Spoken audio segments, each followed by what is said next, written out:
अंदर संस्कारों का अभाव आया है और इसके आधार पर ही प्रेमानंद महाराज ने अपना वक्तव्य दिया है, बिना किसी कारण के वक्तव्य नहीं दिया। ठीक कीजिए पहले तो महाराज जी का फ्रेम ठीक कीजिए पहले। ठीक है, आप अपनी बात को आगे बढ़ाइए। आप कह रहे हैं कि 96 मतलब चरित्र हनन नहीं किया जा रहा है, बल्कि बहुत बड़ी तादाद में ऐसे लोग हैं, आप ये कहना चाह रहे हैं? निश्चित तौर पर जिस प्रकार से भारत के अंदर आधुनिकता के काल के अंदर हमारा नौजवान अपनी संस्कृति से हटा है और पाश्चात्य संस्कृति को उसने गले लगाया है, तो उसका परिणाम भारत में हमको देखने को मिल रहा है। आज विदेशी देश जिस चीज से प्रताड़ित है, वही संस्कार भारत के अंदर भी आने लगे हैं। और यहाँ तक ये बात बोली जाती है कि संत भैया प्रमाण पत्र अलग बात है, किसी के चरित्र पर सवाल खड़ा कर देना अलग बात है ना। संस्कार आप लोग दीजिए, संतों से ये उम्मीद भी की जाती है, उनके जरिए सनातन धर्म का प्रचार प्रसार होता है, लेकिन सभी लड़कियों को एक ही तराजू पर तौल दिया जाना ये ठीक नहीं है। जल्दी से देखिए, ये बिल्कुल गलत है। मानवता का कार्य है प्रेम को बांटना, ना कि समाज को अलग अलग भागों में भेदभाव करते हुए बांट देना। यहाँ पे आप देखिए एबीपी नेटवर्क पे कितनी सारी बच्चियां सामने वेस्टर्न क्लोथ्स में,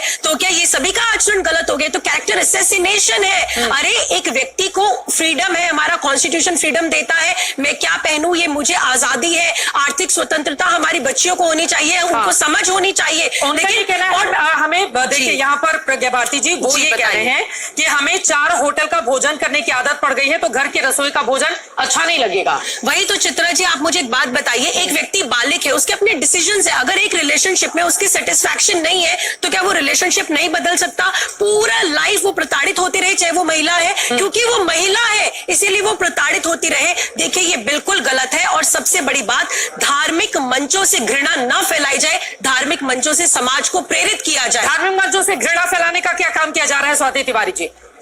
बिल्कुल नहीं, ऐसा बिल्कुल नहीं है।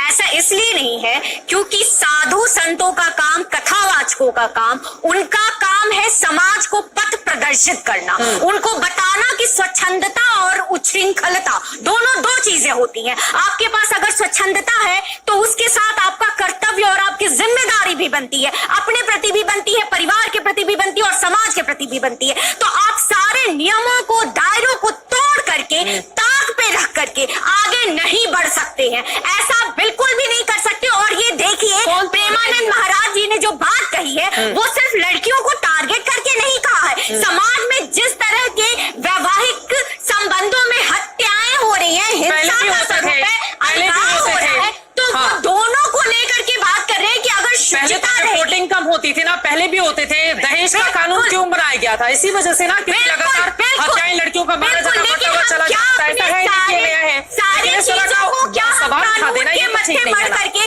अपनी जिम्मेदारी से पल्ला झाड़ सकते हैं? क्या सब कुछ कानून और प्रशासन ही देखे? नागरिक के तौर पे, एक व्यक्ति के रूप में क्या हमारी जिम्मेदारी नहीं है कि हम अपने व्यवहार को, शुचिता को, वो जो सारी चीजें उसको 100 में से 2-4 कन्याएं होती होंगी जो अपना पवित्र जीवन रखकर किसी पुरुष को समर्पित होती होंगी। ये संत लोगों को मुझे नहीं लगता है कि इस तरह का बयान दिए जाने की जरूरत है।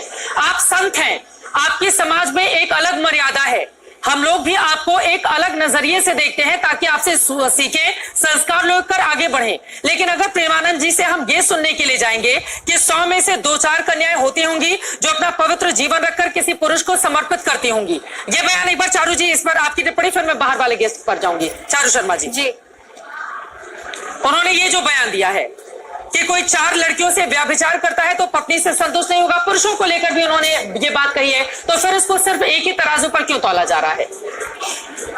जो ये इन्होंने बयान दिया है ना, जो ये इन्होंने स्टेटमेंट रखी है, ये बहुत ही बुरी है और इससे समाज में जो मैसेज फैल रहा है ना, वो बहुत ही बुरा मैसेज आ रहा है। और क्या असर पड़ेगा, और आप कौन होते हैं डिसाइड करने वाले कि वो कौन सी उम्र में शादी करनी चाहिए और कौन सी उम्र में नहीं? उनके पेरेंट्स डिसाइड करेंगे, उनकी फैमिली डिसाइड करेगी, उसका खुद का निर्णय होगा कि उसे कौन सी उम्र में शादी करनी चाहिए और कौन सी में नहीं करनी चाहिए। और अगर आप ऐसा कह रहे हैं कि 14 साल की उम्र में उनका विवाह कर देना चाहिए, मुझे एक बात बताइए, वो पढ़ाई कब करेंगे? फ्यूचर कब बनाएंगे अपना?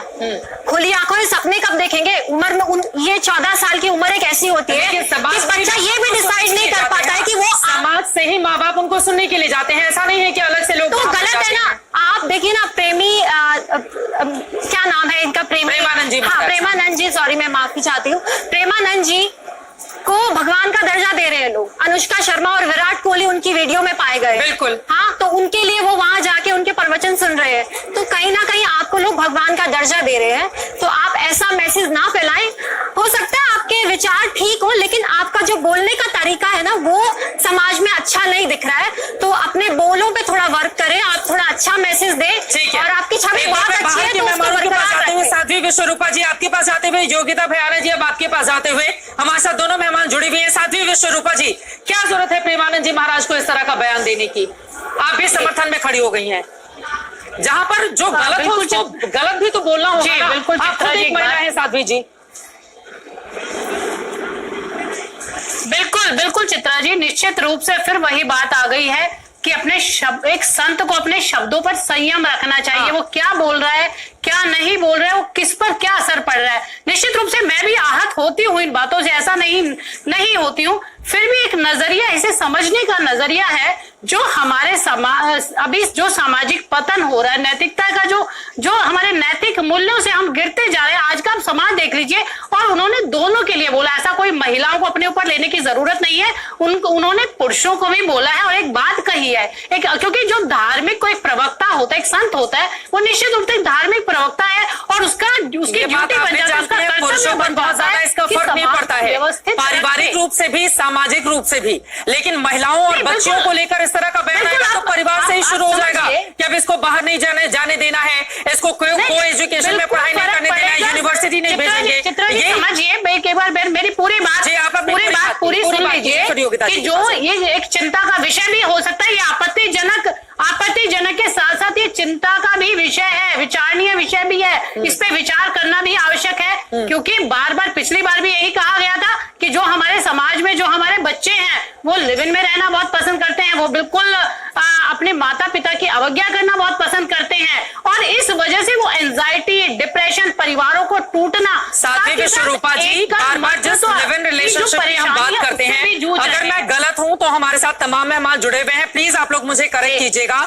आदिवासी समाज में किसी भी बच्ची की शादी के पहले लड़के और लड़की को ये आजादी दी जाती है कि वो एक दूसरे को जानने और समझने के लिए एक साथ रहें, एक दूसरे के साथ ज्यादा से ज्यादा समय बिताएं। जिन चीजों को लेकर हम क्रिटिसाइज कर रहे हैं, हमारे समाज का एक वर्ग है समय के साथ आज से नहीं, सालों से इसी तरह चला आ रहा है। अगर मैं कहीं भी गलत होंगी आप मुझे करेक्ट कीजिएगा, लेकिन सवाल यह है कि अगर हम सभी को तोलेंगे फिर वो ठीक नहीं है। एक बार मुझे बात हो जाए, योगिता जी के पास बताइए, क्या हमारे बच्चे आजकल नशे में पड़ रहे हैं? सिर्फ अपनी स्वतंत्रता को लेकर नशे में पड़ रहे हैं। बहुत सारे बच्चे जो हमारे पास आते हैं, या बहुत सारे पुलिस वाले जो मेरे पास आते हैं, वो बताते हैं नशे में पढ़ना और चरित्र हनन करना दोनों में फर्क होता है। नशे में पढ़ना, चरित्र हनन करना दोनों में फर्क होता है। 100 लड़कियों में से 2-4 ही चरित्रवान है। अब ऐसी, मतलब इस तरह का बयान आप समझ रही हैं? सुनिए, ज्यादा रखनी चाहिए, परंतु जो अगर कोई सलाह दी जाए, माता पिता चिंता का, हमारे समाज में नहीं तो जानवर और मनुष्य में फर्क क्या रह जाएगा? एक व्यवस्था है, व्यवस्था के उस रूप में रहना चाहिए। मैं ये नहीं कह रही कि महिलाओं को दबाना चाहिए, महिलाओं को ये बड़ा सवाल है, शिक्षा को बढ़ावा देना चाहिए, परंतु अपने शब्दों पर ध्यान रखना चाहिए। अपने शब्दों पर ध्यान रखना चाहिए। मर्यादा, नैतिकता वो समाज के हर वर्ग के लिए बनी हुई है। वो बहुत बड़े संत हो उनके लिए भी, वो समाज के पिछले तबके में खड़ा कोई व्यक्ति हो उसके लिए भी, सबके लिए नैतिकता और मर्यादा बनी होनी चाहिए। लेकिन जब बड़े बड़े संत इस तरह का बयान देते हैं तो फिर समाज में क्या असर पड़ेगा? योगिता भयाना जी के पास मैं चलती हूँ, उसके बाद मैं लौट रही हूँ आपके पास। योगिता जी, जब बड़े संत इस तरह का बयान देते हैं तो आपने बहुत काम किया है, निर्भया से लेकर हमने बिहार में भी देखा, देश के अलग अलग हिस्सों में जाकर देखा, आपने बच्चों के हक की लड़ाई लड़ी है। अब जब किसी संत की ओर से इस तरह का बयान दिया जाता है तो समाज पर उसका किस तरह का असर देखने को मिलता है? देखिए, जो हम काम कर रहे हैं ना चित्रा जी, लगातार कि बलात्कार रुके या ऐसी घटनाएं रुके, उस पर बहुत ज्यादा ये लोग नहीं समझ पाएंगे, क्योंकि मैं समझ रही हूँ उनकी जो समझने का स्तर है वो अभी मैच नहीं कर पाएगा कि इन सब घटनाओं को वो बढ़ावा देगा। प्रेमानंद जी के लिए बहुत सम्मान है, क्योंकि मैं उनको सुनती आई हूँ, पर ये वाला जो उनका बयान है मैं बिल्कुल भी अग्री नहीं करती हूँ। रीजन ये है कि आप कौन होते हैं तय करने वाले? किसी का वो जो एक स्केल है वो आपने कैसे तय कर दिया कि कोई चरित्रवान है या नहीं? और चरित्र सिर्फ देह से ही मापेंगे क्या? ये जो करप्ट है, जो भ्रष्टाचारी है, इतने सारे और गलत काम हो रहे हैं। बलात्कार पे नहीं बोला कभी किसी ने। हैरानी की बात है कि जब बच्चियां, छोटी छोटी बच्चियों के साथ यहाँ बलात्कार हो जाते हैं, उस पे ऐसे आक्रोश नहीं जताया और ऐसे नहीं बोला कि बलात्कार नहीं होने चाहिए, लड़कों को ऐसा नहीं करना चाहिए या होना ही नहीं चाहिए। ऐसा समाज का निर्माण करने के लिए मैंने अभी तक किसी के संत के मुंह से बहुत अच्छे भाव से नहीं सुना है। मतलब वो बहुत सुपरफिशियल लेवल पे उन्होंने बोला होगा, पर चरित्र पे इनको बोलने का बहुत मजा आता है। सब मैंने सबको देख लिया है। पर क्या इतने सारे संतों में से इतने सारे केस आए, आपने और हमने भी उठाए, राम रहीम से लेके आसाराम से लेके इतने सारे संत खुद बलात्कारी पाए गए। हमने तो नहीं बोला कि सारे संत ऐसे हैं। चरित्र वो होता है ना कि जो बलात्कार ना करे। तो आप हर महिला को ऐसे जोड़ दें, और चरित्र किस चीज से जोड़ रहे हैं? आपका पैमाना क्या है चरित्रवान होने का? क्या महिलाओं के ऊपर पूरा ठीकड़ा है चरित्रवान होने का? पुरुषों का कोई हक नहीं है चरित्रवान होने का? क्योंकि महिला एक नहीं कहा जा रहा है समाज में जो विकृति है उसको दूर करने के लिए उनकी ओर से ये बयान दिया गया है। उसको पसंद क्या कुविकृति है? आप बताओ। लिव इन आपको कोर्ट ने दिया है लिव इन का रहने का, और लिव इन सबसे ज्यादा अच्छी चीज है। रीजन उसका ये है कि आप अनजाने व्यक्ति के साथ अपनी बेटी को भेज देते हैं और रात में ही बोलते हैं सुहाग रात मना ले। वो सही है, और वो जान कर उसको पहचान कर उसके साथ अपना जीवन व्यापन करना चाहती है, और वो चरित्रहीन हो गई। ये तो आपका खुला दिमाग ही नहीं है ना। लेकिन दिमाग लड़कों बंद को है। लेकर भी तो बोला है ना जान पहचान योगिता जी, लेकिन लड़कों को शारीरिक संबंध बनाना चाहती है, ठीक है, तो उल्टा अच्छी चरित्र की हुई ना। हाँ, लेकिन जो रात भर में पहली बार मिली नहीं आज तक लड़के से और शादी करके अगले दिन उसके साथ बच्चा पैदा कर रही है, वो चरित्रवान हो गई। आपके पैमाने गलत हैं। सबसे पहले हमारे समाज के पैमाने ही गलत हैं। लेकिन पुरुषों को लेकर भी यही बात उनकी ओर से कही गई है। सिर्फ महिलाओं तक ही नहीं टिकते हैं, वो पुरुषों को भी इसे कटघरे में खड़ा करते हैं।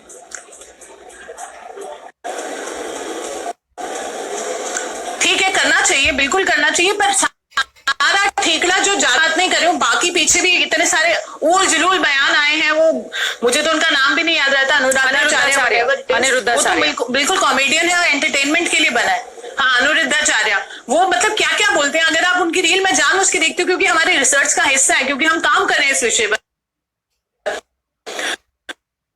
वो हम जितना काम करते हैं उससे 100 गुना तो डैमेज कर देते, 100 कदम आग पीछे चले जाते हैं, क्योंकि वो फॉलो करते हैं। उनके घर में भी बेटे हैं, अनफॉर्चुनेटली वो अपनी बेटियों पे अत्याचार करेंगे कि भाई आप तो सेवा करिए, पति के पांव दबाइए, पति भगवान होता है। मतलब क्या बकवास बिल्कुल वो सिखा रहे हैं मुझे और ये लोगों के पास कोई परमिट की जरूरत नहीं, कोई लाइसेंस नहीं चाहिए। गाड़ी चलाने के लिए लाइसेंस चाहिए, जहाज उड़ाने के लिए लाइसेंस चाहिए, कुछ भी उल जुलूल बकने के लिए कोई भी साधु बाबा बन जाए, एक कलर का कपड़ा पहन के बैठ जाए और आप सोचते हैं कि बस उसी में सारा ज्ञान है। बहुत बड़ी बात आपकी ओर से कही गई है। योगी उमेश पुरी जी, मैं सीधे आपके पास आती हूँ, आप लोग आपस में क्रॉस क्वेश्चन भी कर सकते हैं। योगी उमेश पुरी जी, हम जिस समाज का हिस्सा है, हम सबको पता है कि सती प्रथा को खत्म करवाने में कितनी लंबी लड़ाई इस देश ने लड़ी।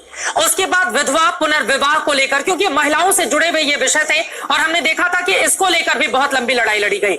हिंदू कोड बिल जब डॉक्टर बाबा साहब आंबेडकर और नेहरू लेकर आए थे, पंडित नेहरू जी, उस समय भी हमने देखा था कई संत इसके खिलाफ खड़े हो गए थे। उन्होंने कहा कि हिंदू धर्म में ये तो गलत तरीके से पुरुष कई विवाह करे चल जाएगा, लेकिन महिलाओं को लेकर इस तरह की कोई आजादी नहीं है और पुरुषों के लिए पूरी आजादी।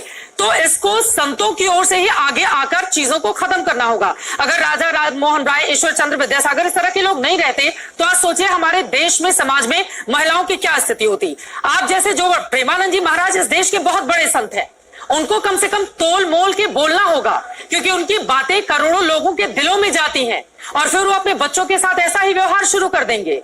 देखिए, हमारे समाज के अंदर माता पिता को और गुरु को भगवान का ही दर्जा माना गया है।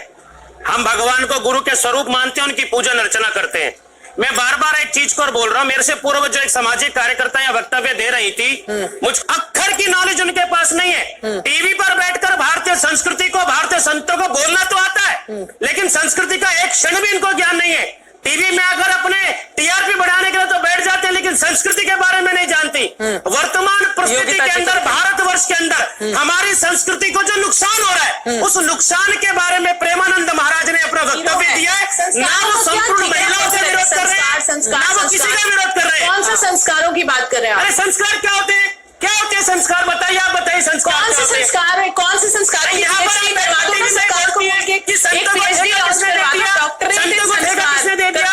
संतों का दायित्व है समाज का नेतृत्व करना।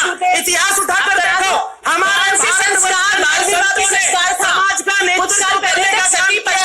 राजाओं का नेतृत्व करने का काम क्या है? बड़े बड़े संत राजाओं के राज पुरोहित हुआ करते थे, उनका नेतृत्व करते थे। आप पता नहीं क्या कर रहे हैं, आप पता नहीं इस देश के अंदर वो भी संस्कार था ना, वो गया हमारी संस्कृति को, वो संस्कारों की बात कर रहे हो आप प्रेमानंद जैसे संस्कारों की बात कर रहे हो, बच्चों को पढ़ने नहीं दिया जाता था, वो संस्कार उनको श्रद्धा के केंद्र से देखते हैं।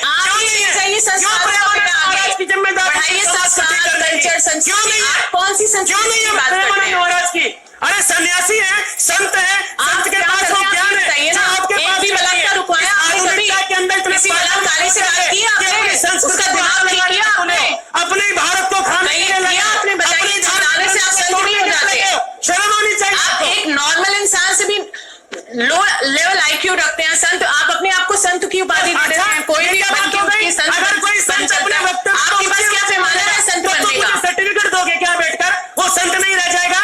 क्या बात कर रही हैं आप? हाँ, दूंगी सर्टिफिकेट, आप मुझे सोशल वर्कर का सर्टिफिकेट दे रहे हैं, मैं आपको संत का सर्टिफिकेट, वो तो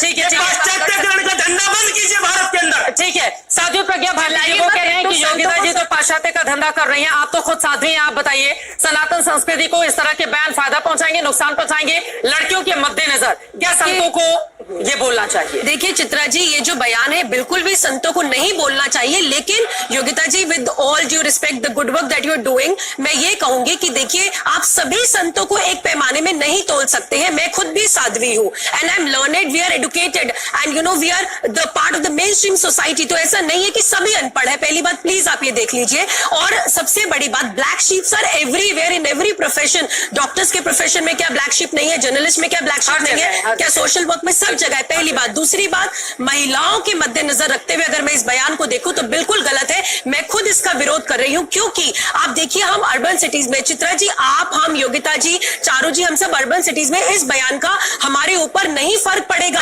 हम लोग बहुत स्टैब्लिश लोग हैं, लेकिन इस बयान का गांव में गांव में इतना फर्क पड़ेगा जिनको ये भगवान के रूप में अनुसरण किया जाता है, माताओं बहनों को किवाड़ों में बंद कर दिया जाएगा। प्लीज उमेश पुरी जी आप इस बयान का समर्थन मत कीजिए, मैं साध्वियों में आपसे आग्रह कर रही हूं, बहुत गलत हो जाएगा। और जहां तक लिव इन रिलेशनशिप की बात है, आप समझिए हमारी सोच बदलनी चाहिए। 2025 में है, जब दो लोग बालिग होते हैं चित्रा जी तो उनकी कंसेंट है, they can stay in the live in relationship. हम ये 1857 की सोच में क्यों जा रहे हैं? अरे पढ़े लिखे बात करें, आप किसकी बात कर रहे हैं उमेश जी? एक लड़की, आप एक बात बताइए, आपको शोभा देगा ये बोलना? बेटी को किसी के साथ अनुमति दे देंगी शादी से पूर्व? बहन बेटी को मैं कौन अनुमति? वो खुद बालिग है, उसको अनुमति की आवश्यकता नहीं है। मैं तो अपने उमेश जी उसको आवश्यकता ही नहीं है, कतई भी अपनी आवश्यकता है आपकी अनुमति की? शादी से पूर्व मेरी बेटी किसी लड़के के साथ 6-6 महीने रहकर रहेगी। अरे बात बताइए, अगर कोई लड़का लड़की कक्ष में रह रहे 6 महीने, क्या उनके बीच में शारीरिक संबंध नहीं बनेगा? क्या बोल रहे हैं आप? नहीं बनता क्या? क्या बोल रहे हैं? नहीं बनेगा क्या? बिल्कुल गलत बात कर रहे हैं आप। ये आप बताइए, नहीं बनेगा? बिल्कुल बेकार बात कर रहे हैं, बिल्कुल गलत बात कर रहे हैं। यहाँ पर मैं कुछ सपोर्ट नहीं करती हूँ, बिल्कुल गलत बात कर रहे हैं। दोनों की महिलाओं विरोधी उनमें शारीरिक संबंध बना है। क्या हो गया इसमें? भाई बहन बन के रह रहे थे क्या? राखी बांध रहे थे क्या? अगर राखी बांध रहे थे तो लड़की ने आत्महत्या क्यों कर ली? सुप्रीम कोर्ट में मैटर क्यों आ गया? डाइवोर्स क्यों हो गया? महिलाओं की हत्या के मामले दूसरे बहुत बड़ा। और मैं आपसे मैं आपसे जानना चाहूंगी, योगी उमेश पुरी जी, हमारी संस्कृति हमारी सभ्यता में क्या ये है? क्या बात कर रहे हैं? संस्कृति का हिस्सा है क्या? गांधर्व विवाह किसे कहते हैं? मैं बताती हूँ, शास्त्रों की बात करके ना चित्रा जी, शास्त्रों की बात करके बात रखेंगे, बात रखेंगे। हमारी संस्कृति सभ्यता वेद ग्रंथों में लिव इन रिलेशनशिप है? अगर है तो उमेश जी, योगी उमेश पुरी जी, शारीरिक संबंध बनाने के लिए कोई लिव इन रिलेशन में नहीं रहता है, वो आपसे सहमति से आप ये कौन सी बात है? भाई बहन जितनी आजादी आपको है उतनी आजादी उनको भी है। आप लोग समाज में इस तरह के मामले संबंध बने, मैं आपको फैक्ट के साथ बोल रहे हूँ उमेश जी, आप हो गया। चित्रा जी शास्त्रों की बात करते हैं ना। सुनिए, माँ सीता ने स्वयंवर किया था चित्रा जी, माँ सीता ने स्वयंवर किया था, उनको आजादी थी अपना वर चयन करने की। गांधर्व विवाह किसे कहते हैं हमारे शास्त्रों में? शकुंतला ने गांधर्व विवाह किया, लव मैरिज की थी। लव मैरिज क्या होता है? अगर 2 लोग 6 महीने रहेगा, बीच में नहीं, 6 महीने रहेगा,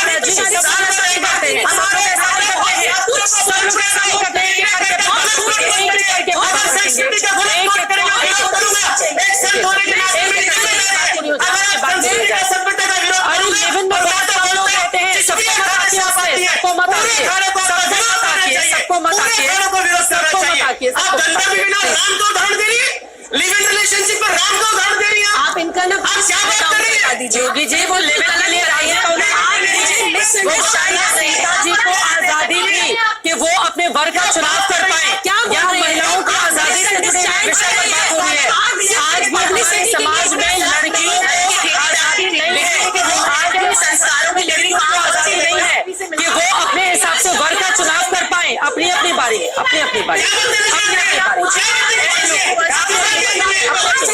बारी, अपनी बारी।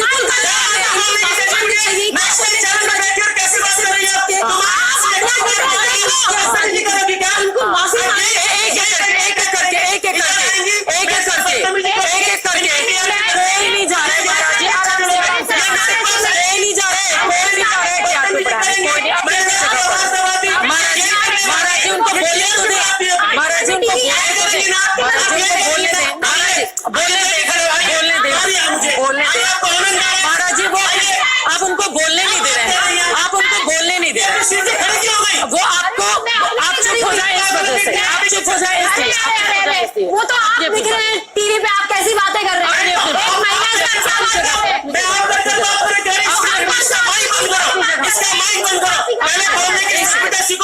एक महीना से आराम से योगी जी, लेकिन आप चुप होंगे फिर तो बाकी लोग बोलेंगे ना। आप चुप होंगे तभी तो बाकी लोग बोलेंगे। कहना चाहती हूँ कि आपके घर में टीवी है, आप घर जाके जरूर मेरे घर में टीवी नहीं है। पक्का I will give you, I will give you. मैं सन्यासी हूँ, मुझे अच्छा लगेगा। बहुत बहुत धन्यवाद, जैसे बहुत धन्यवाद आपका, बहुत धन्यवाद, बहुत धन्यवाद, उसे घर पे जाके देखिएगा, बहुत धन्यवाद, उसे घर पे जाके ये बदतमीजी नहीं होती। अपनी बात को रखने का तरीका चाहे मेरी आवाज ऊंची हो सकती है, लेकिन मैंने आपके साथ अभद्रता नहीं करी। पूरा नेशनल चैनल देख रहा है। अब योगी जी आप लगातार महाराज जी बाकी लोगों को भी मौका दे देते हैं। स्वाति जी भी इंतजार कर रहे हैं उधर आराम से। स्वाति विश्वरूपा जी भी आराम से आराम से। महाराज जी अब अपनी अपनी बारी में लोग की बात हो जाए फिर आप बोलेगा। स्वाति जी मैं आ रही हूँ, एक बार इनकी बात हो जाए जल्दी से। बहुत ही गलत किया और पूरे भारतवर्ष ने आज उन्हें एपीपी न्यूज के माध्यम से देखा है। महिलाओं की रिस्पेक्ट नहीं की उन्होंने, बिल्कुल गलत किया। And we owe an apology, बिल्कुल अपॉलजी होनी चाहिए। अपनी अपनी बारी में, अपनी अपनी बारी में, अपनी अपनी बारी में, अपनी अपनी बारी में। महाराज जी योगी उमेश छोड़ी जी को बोलने दीजिए, उनको बोलने दीजिए। योगी उमेश छोड़ी जी उनको बोलने दीजिए। जानते हैं क्या प्रॉब्लम है, बोलने दीजिए। जानते हैं हमारे देश की प्रॉब्लम क्या है, हमारे भारत देश की जो युवा है। मैंने क्या बदतमीजी करी? चुप हो जाइए ना थोड़ी देर। योगी उमेश छोड़ी जी तो दीजिए, उनको बोल लेने दीजिए प्लीज। अपनी अपनी बात। मैं एक सेकंड, अगर हम इस मुद्दे को एक सेकंड सबका फ्रेम हटाइए, सबका फ्रेम हटाइए, सबका फ्रेम हटाइए। मेरी बात सुनिए, मेरी बात सुनिए एक सेकंड। किसी की भी आवाज होने दी जा रही है। योगी उमेश छोड़ी जी आपकी आवाज होने दी जा रही है। अगर इस तरह से हम चर्चा करेंगे तो फिर डिबेट कैसे आगे बढ़ेगी? इतने महत्वपूर्ण सब्जेक्ट पर यह देश की आधी आबादी, हमारे देश की बच्चियों महिलाओं से जुड़ा हुआ विषय है। इसको इतना हल्का बनाने की कोई जरूरत नहीं है। सभी पक्षों से निवेदन है, कृपया जब आपकी बारी आए उसी समय अपनी बात रखें और एंकर को अपना काम करने दें। जिससे मैं पूछूं सवाल सिर्फ वही बोले, प्लीज। आप सभी से गुजारिश है। अब झगड़ा हो गया, अब आगे बढ़ते हैं। सबसे पहले अपनी बात खत्म कीजिए साध्वी प्रज्ञा भारती जी। वह जो आज का है वो सनातन संस्कृति को अपना रहा है, बहुत ही प्रसन्नता की बात है। लेकिन मेरा जो दुख है ना वो बढ़ जाता है चित्रा जी, जब मैं ऐसे लोगों को आगे आते हुए देखती हूँ और युवाओं को वो ये कह रहे हैं कि आधुनिकता के नाम पर गलत मैसेज दे रहे हैं। वो इस तरीके से अगर महिलाओं से बात